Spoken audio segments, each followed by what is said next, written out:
With the new year comes a lot of resolutions. And although I'm not a huge proponent of New Year's resolutions myself, I am very much a proponent of goal setting and establishing new habits. So I was listening to a podcast with James Clear, who is the author of Atomic Habits, which is a wonderful book, and he provided a lot of insight, but it also kind of got my wheels turning and some other recommendations to offer. So some things to really keep in mind. I have 3 top recommendations.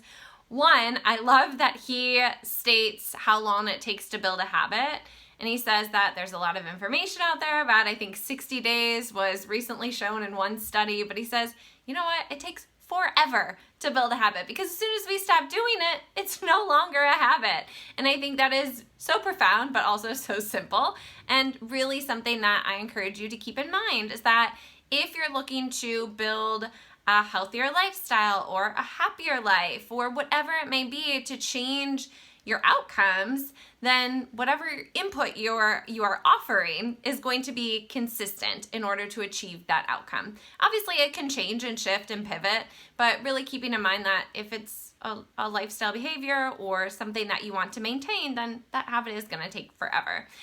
The second thing is he recommends, you know what does your environment, look around and see what habits and behaviors are easily accessible in your current environment. So if you are, constantly stopping at, let's say, the gas station on your way home, or, you live nearby and you can just easily walk to the gas station, that's where you're getting a lot of your food from, well then yeah, that's going to be quite easy. But if we change that and now it's, I'm taking a different route home and I'm stopping at this grocery store where I can get some more whole real foods, or rather than walking, I'm going to ride my bike, or I'm going to get in the car or take the train or whatever to this other grocery store. Maybe you go there less frequently, but then you're stocking up your home and your environment with healthier options. So it's kind of that domino effect.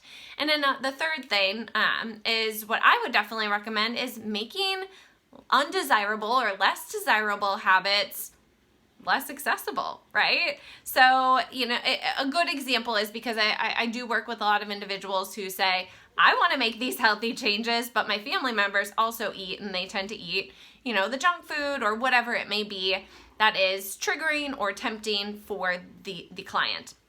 So I think a recommendation to consider is maybe asking that family members either put their food in a separate cabinet or further back in the pantry. If obviously the candy bars and the processed food is right there when you go in the pantry, well, yeah, you see it. You're going to be very prone to just grab it, and that is that old habit that's kind of ingrained.